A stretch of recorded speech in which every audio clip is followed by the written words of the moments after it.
Welcome to the Lean Out Your Business podcast, a show dedicated to helping entrepreneurs accelerate business growth and simplify success. I'm your host, Crista, and I've been working with businesses for more than 2 decades to help them lean out and optimize what's working while eliminating anything that's not adding value. So if you are ready to get more time back in your day, more profit in your business, and to do business differently, growing and scaling on your terms, let's dive into today's episode.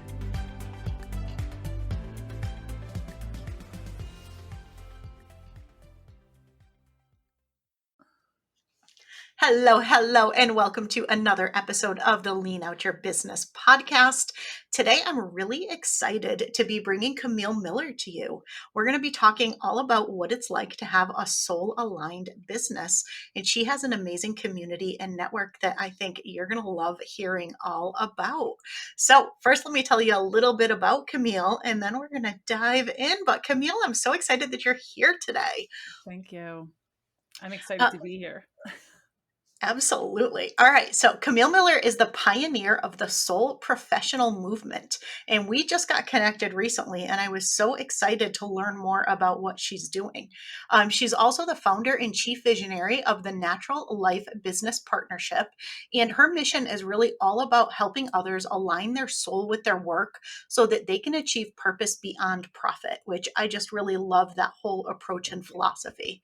And she helps entrepreneurs find the courage to align their business with their values. And she works with them on things like imposter syndrome, self-worth, client attraction, relationships, and prosperity, all really important elements. And she also has her own podcast and is the host of the Six Figure Souls podcast, where she highlights entrepreneurs who've moved past six figures while remaining in alignment with their purpose. So Camille, welcome to the show. Thank you. I'm so excited, Krista. Thank you for having me. Yeah, I'm so glad we were able to get connected. We're both in another group together. Mm-hmm. And so I thought the best place to start would be diving right into what it means to be a soul professional. What does that mean to you? And kind of share a little bit about it with the audience. Yeah, so we developed the word soul professional actually last year. So it's relatively new to us. We were trying to look for a word that embraced what we say is both science and soul. Like people that are aligning their businesses with who they are on the inside. So it doesn't matter what you do, it's who you are, if that makes sense. So and soul professional kind of came out when you're looking for URLs and your branding team, and we were sitting there going through words and this and that, and then all of a sudden it was like, how does soul professional sound? And then we trademarked the word, but it's really to describe really the disruption of what a professional should be. We look at ourselves as a disruptor brand of, you don't have to do X, Y, and Z to call yourself a professional. And I feel like there's a paradigm shift happening in this world, that people are evolving and they're looking to do things that align with who they are, but they still want to run $1 million companies. And there's nothing wrong with that. We say it's doing good and making money. And that's kind of where it came from. Yeah, I love that. And I know, you're really big on breaking free from the status quo. And what does that look like to you? What do you think entrepreneurs should be doing differently? And can you share any examples with us? Oh my gosh, so much. So I think and I went to business school, so I think we're taught that, you have to constantly be in the hustle mode. You have to constantly be in the selling mode. It's very transactional, right? We say that it comes from a very masculine energy side when that's how we're acting. And I don't think that's true. And I ran my life and my business. I always say I'm a recovering control addict. My life and my business that way. And it didn't really get me that much further. And it took me a long time and some deep, deep inner work to come from a place where I stood back and just say, let me just attract the right people. Let me put out the right energy. And I don't work long hours. I work about 3.5 days a week. That's my goal, right? I surround myself with a really good team. But I allow things to happen rather than always being attached to the outcome. So every time I have a conversation, it doesn't have to be about a sale. Those are the kind of things that we say, like, you're more in flow. right? I hang around the people that are already have achieved where I want to be, right? Because that attraction, you become one of them. So it's those kind of things around business. It's not what you wear, it's not how you act. It's just kind of being in that flow and allowing things to come to you that feel good. And if you're doing something in your business that doesn't feel good, stop doing it. Just kind of stay in that place that brings you joy. I say it's your lane of joy. Stay in your lane of joy. If it doesn't feel good or you don't like doing it, get it out of your business plan. You don't need it. So that's probably the biggest difference. Yeah, I think that's so true. And we talk about it a lot, right? I think there's a lot of preconceived notions of how you need to do business, how you need to show up for your business, how you Mhm. need to show up to be taken seriously Yep. and attract your ideal clients. And I could go on and on and on. But at the end of the day, it's all about alignment. It's what's your Absolutely. vision and what's right for you. It's not about what so and so said you have to have. And it's not the, like power suit with the very serious expression and your, you know, head on your Absolutely. your hand. It's you need to do business your way, and that's what I loved so much when we talked and we had the opportunity to meet, is just the way that you really focus on things. I love that it's all about making an impact. It's all about giving back in meaningful ways. And I know you had shared, that it's about creating that heart-centered business model for future generations. Yeah. And I just think that's really beautiful. So can you tell us a little bit about it, but b, why are you so passionate about it? Well, I think that's the way life is going. Like, I think there was this paradigm shift. And even though we created it way before 2020, but I think in that pandemic, people were home and they saw what life was like if they were at home and not commuting and not working all the time, right? And all those things that were really important in life rose to the top, right? And we're still adjusting from that. I think, 2020 was the pandemic, 2021 we're like, okay, how are we pivoting? How are we, like, where do I go from here? And I believe in 2022 we're actually doing it, right? But I think this new generation, and I have children all in their young early 20s that come from a place of creativity, right? They come from a place that's very different than the place that I grew up in. And I think that's the way it's going to be going forward. I didn't have all the role models I needed just being a woman, right? But now they do, if that makes sense. So I think it's a paradigm shift that's happening. I think people connect more to the work. I'm seeing younger and younger people. Usually the people that we attracted to our community, the natural life, were people, I would say, about their mid 50s was our perfect avatar, right? They were walking a different corporate path. They got to wherever they thought they wanted, to the top of the mountain, the chief honcho, whatever that was for them. And they went, huh, this doesn't feel as good as I thought. I think I climbed the wrong mountain. And that's when they were coming to us for that kind of midlife. What is next? I have all the money I need. I have the house I need. I have the cars that I wanted, and this does not feel like success to me. So I think we define success very differently, right? And I think that's a big difference. And I think the generations coming up behind us define success very differently. All in the 80s, that's where I grew up.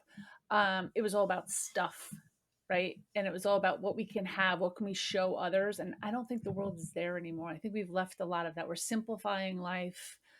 It's about experiences. It's about travel. It's about where we live, and there's a different way of life, and I think that's going to continue. I think this is just the beginning because we see younger and younger people joining. And actually, last week I was talking to somebody who's in, I think they were like 32, 33, something like that. And they're like, all right, well, why don't we just have a young professionals club? I was like, if that's what you want, I think we might as well because it's probably coming. They're not going to do it in their second career. They're doing it in their first. They're creating their lives in that space. So I think it's amazing what's happening. I agree. And that's such an interesting perspective looking at it like that is, yeah, you're right. There's so many of us, especially as we reach our 40s and 50s and 60s, who are doing that second that second Right. stage, if you will. Yeah. But how fascinating that there's this entire world of possibility for people to actually do their soul purpose work right from the beginning. That's amazing. And I love that you're really pioneering that kind of whole effort. Yeah. And I think it starts young, right? So we give our profits. So our initiative is called the Creative Kids Project, because I think it's really important, because I have creatives, to teach people at a young age that you don't have to go into this 9 to 5 corporate world, exchange your time for money kind of idea. When you're a creative, there's so many things you want to do them all. You don't have to, like, having lots of part-time things that you do is just as good. It's probably even better for your soul than to have, a high paying one job that you've dedicated your life to, which I don't think is a good model, by the way. Um, but it's being able just to tell kids that there's so much you can do. Like, it's okay to be creative. It's okay to float through life. It's okay not to work all the time, right? Because you can do project based work. And if that's what makes your heart sing, that's what you should be doing. And I think there's this whole thing. We have to get it down to the schools level, but because I think kids are still coming out of school thinking that they have to do, they have to make a certain amount of money, or they have to come out and get all of these things, and you don't. Yeah, that takes me back to when I was younger and feeling like I had to choose between being smart or being creative, Ooh, because I had this very artistic side to me. I was an artist. I went to school for photography and I was a fine art major. And all I heard was, well, you should really get a real job. You're way too smart to just be focused on arts. You really should get a business degree. You really should use your smarts. It's like I heard that over and over again, or you're going to work in a coffee shop for the rest of your life. And so I actually pivoted, and 3.5 years into college, I changed from a fine art major to a business major, and I graduated with a business degree. And although I still do to this day, I have my jewelry business and I still have my creative yep, endeavors, I always felt like I had to choose between the two. And it was a long time that it took me to realize it was the blend of the two of those that's actually what makes me so unique and makes what I do so valuable for my clients. absolutely. It's so funny because if you look back at my career, I'm all over the place because I get bored. So every 2 years, I got bored, and I move. I always say move up or I move out, because I don't care what I do, right? So I have this, like, even my degrees. I have one in psychology, I have one in business, I have one in science. Like, it's all over the place, but I am so uniquely qualified for exactly what I do today, right? I understand the soul, I understand the science. I have a background in business, and my first degree was in counseling psychology, which is coaching, right? It's all of these things that blended together to allow me to be who I am. And I think that's the essence of it too, right? That's part of being a soul professional, is you had this kind of wavy past because you had so many different passions. And how do we bring them all together so you just live in your joy and your creativity all the time, making money, right? That's how life's supposed to be. I think we did a big disservice way back when we told people they had to do something, or this is the career they were going to come out and make X amount of money. And when you're not passionate about it, you ain't coming out making a lot of money. You're not passionate about it. There's no way you can. I remember when my oldest was in high school years ago, and they wanted to go to film school, and they were a straight A honor student in science, actually in all, but they always thought, it was between going to film school and being a geneticist, and the guidance counselor being like, and handing them salaries like this: you can come out of film school, you're not going to make any money, you're not going to do this, it's a terrible career. And coming home and telling me about it, and I was like, oh my gosh, dear, like, what did you say? And they turned around and said, well, I said, yeah, how did Steven Spielberg do? Because that's who I'm going to be.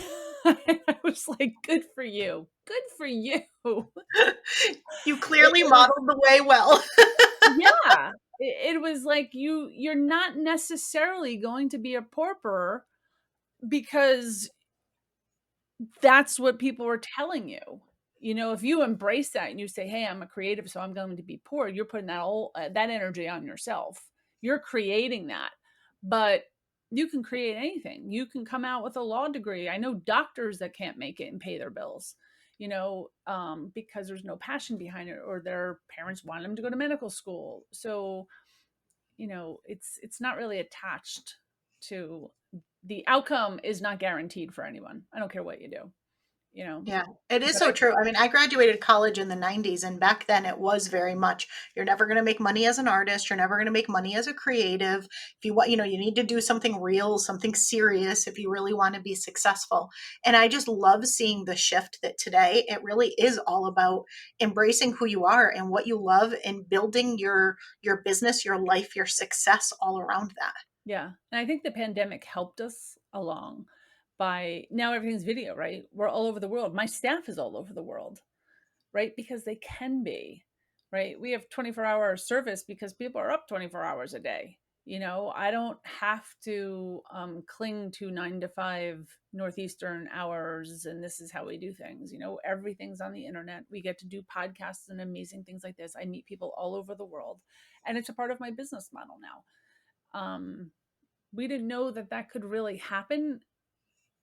We probably thought about it, but not see it happen. The pandemic made it happen.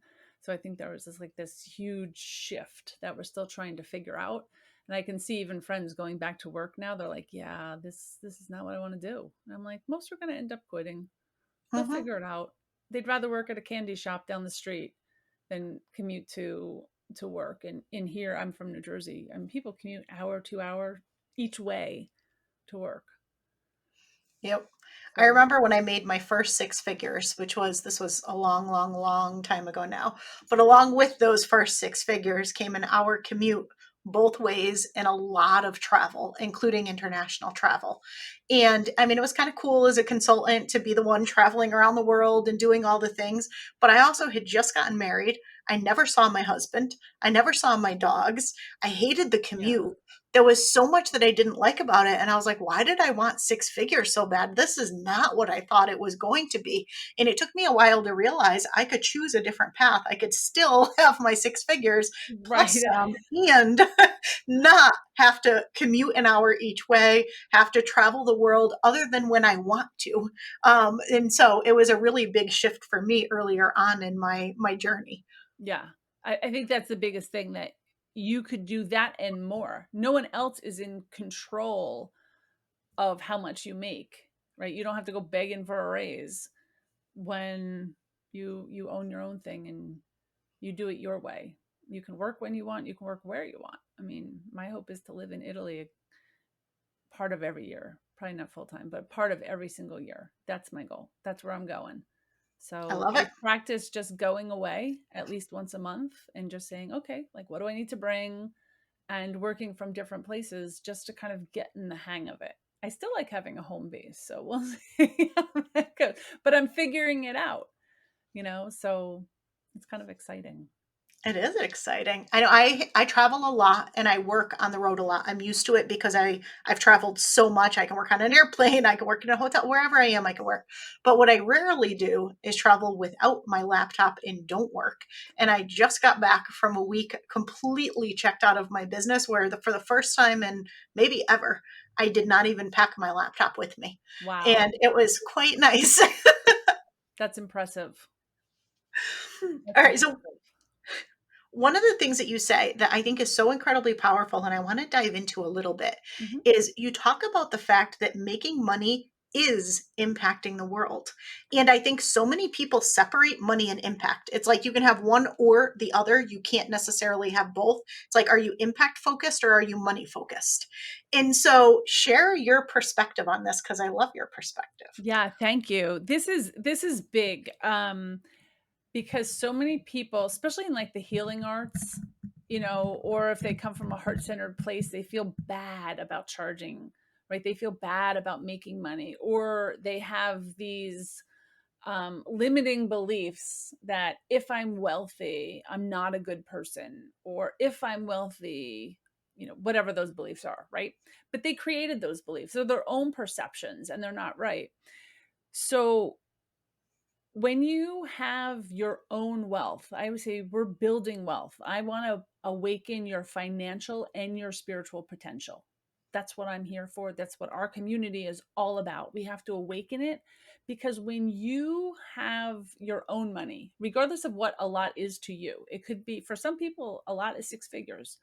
For others, it's a million. For others it's multi-million, right? So it does whatever a lot is for you, whatever your abundance level is, you can give to others. You can help the next one out. You can give to causes. We give a portion of our profits to different causes so we can help kids, right? We want to spin off a foundation so we can even have more of an impact. But I have to make more money to be able to spin off that amount to have an impact to feed that foundation. So when you build your own wealth, you can have an impact in so many things. I have a book coming out, and this weekend the publisher, who we split our profits, and the publisher said, you know what, I'm going to give 5% of everything I make off of your book to a nonprofit. That's what we're going to do. Would you like to match me on that? And the whole thought of it was like, oh my gosh, we have an easy way to start impacting others, impacting people we choose to help for whatever our cause is. Um, and I think that's the greatest part. When you think of building wealth, you're building it for greater impact. So you can impact with your dollars who you want to impact, who you want to help out next. Because I think you have to give, right, to grow. Um, but building your own wealth is how you impact the world. Yeah, I love that perspective, and it's so timely because just yesterday I got back from Necker Island and I got the opportunity to spend the week with Richard Branson and to Ooh, learn all about Virgin Unite and all of the work that they're doing. And you see somebody like that and you think, great, he has his own private island, right? He has billions of dollars, but at the end of the day, he is able to influence so much positive change in this world. Like yeah, the things that he does that I didn't even realize he had a hand in the organizations that he and foundations he's put in place to be able to support people all over the world. It's absolutely fascinating. And there's no way he'd be able to have that influence or that ability without having made the incredible amounts of revenue that he's been able to generate through the various successes of his businesses. And that just really was driven home for me because I always knew that, but I didn't really know it quite to the depth as I got exposed to this yeah, past week. And he's doing such incredible things in the world and he's making an impact on all of our lives in ways that we probably don't even fully realize. And it's because of his wealth that he's able to actually do that. yeah.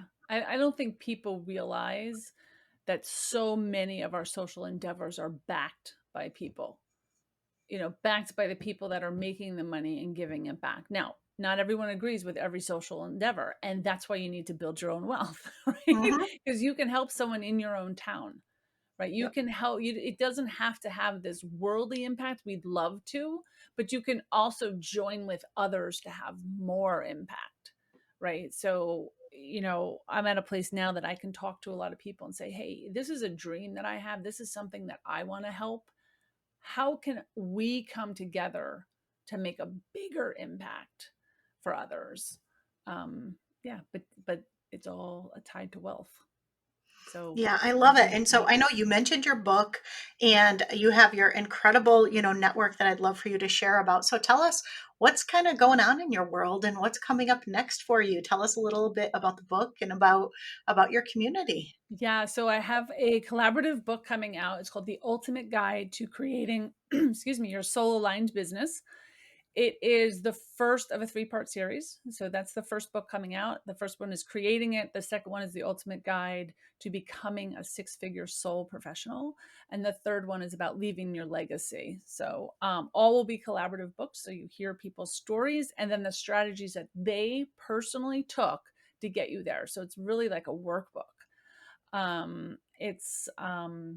It hasn't launched yet. It will launch. We're doing our launch party in June, and then it'll come out to the public the weekend. I think July 10th. It's scheduled to come out. Don't quote me on that, but it's called The Ultimate Guide to Creating Your Soul Aligned Business, and it's really for people that are just thinking in the first 1 to 3 years, but intense. Like, I mean, I read this book and everyone else's chapters, and it's incredible. Great business book. And I don't think there's anything like it out there because there's not a lot of role models. So I went and found them so we can tell stories. And also my podcast, Six Figure Souls, Doing Good and Making Money, are highlighting those kind of stories, people that have hit the six-figure ceiling, or I should say crushed through the six-figure ceiling. They're going for way better things, and just talking about some of the downturns they've had or what levers push them forward. But to say it's not always an easy path, I don't care what you choose. Right. So to hear those stories, I think that's really important. That started during the pandemic and continues today. We're on season 5. And the other thing is the community, which is called the Natural Life Business Partnership. And that's all about being a soul professional. So you can learn more at soulprofessional.com. But that is people that are leading their lives from their heart and soul. They want to build wealth together from a very soul aligned place. It's all different levels of people. You can come in at what we call a soul connector, which is just the networking piece. We have a soul proprietor, which is more of the coaching and the mentorship and the think tanks, like, hey, I'm stuck, I don't know how to do this, so people can jump in and help you. And we just started what we call the Six-Figure Soul Inner Circle for people that are making 150 or more and have at least 2 people working for them that are building brands. So some people make 150, but they're not building like they are the brand. That's a little bit different. This is about people that are visionary CEOs that want to step out of their brand. And I'm really excited because that's building up kind of fast right now. So that's where our focus is right now. So we have more mentors in the pipeline helping everyone below them. So the whole idea of the community is to give a step up for everyone below you. So no matter where you are, someone's above you and someone's below you. That's amazing. Yeah, Thank you. I love the work that you're doing. So tell people where they can find you and learn more if they're interested in joining or being a part of the community. Thank you so much. Yeah, they can go to soulprofessional.com. If they love what they see or they feel that they're a part of this or want to just even explore it a little further, we have a no pressure meet and greet that anyone can just show up and come to. You can find the next date that works for them and their time zone on soulprofessional.com, and they can just register and come along and meet some others and see if we're a good fit. Excellent. All right. So I ask everyone this question, and I can't Yeah. wait to hear what you have to say. So, how do you work smarter, not harder, and keep things lean in your business? Staying in alignment, like really doing the inner work. I think when you do the inner work, it's a game changer.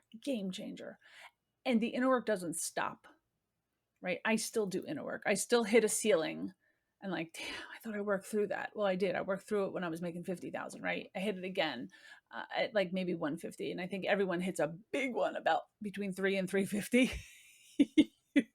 Mhm. Huge. I bumped my head a couple times there. So it's, the inner game, and with finances, because I think that's a big one, right? Everyone's always like, oh my God, am I going to make enough money? That happens continually too. And just saying, I was paying my bills today and I paid off a big loan I had today, like a balloon payment. And I was like, I actually felt good. Like I thought I would be like sick to my stomach. And just knowing that that happens at every single level, and shifting your mind to like, I got this. There's always more flowing in. I got this. I'm so in flow that people are attracted to me and the right people are, and I'm going to make it anyway. So I don't have to worry. I love it. Camille, thank you. This has been such an incredible You're welcome. conversation. Everyone, please do check out her incredible community and the work that she's doing. You'll find the links down below in the show notes, and I will see you again next week. Thank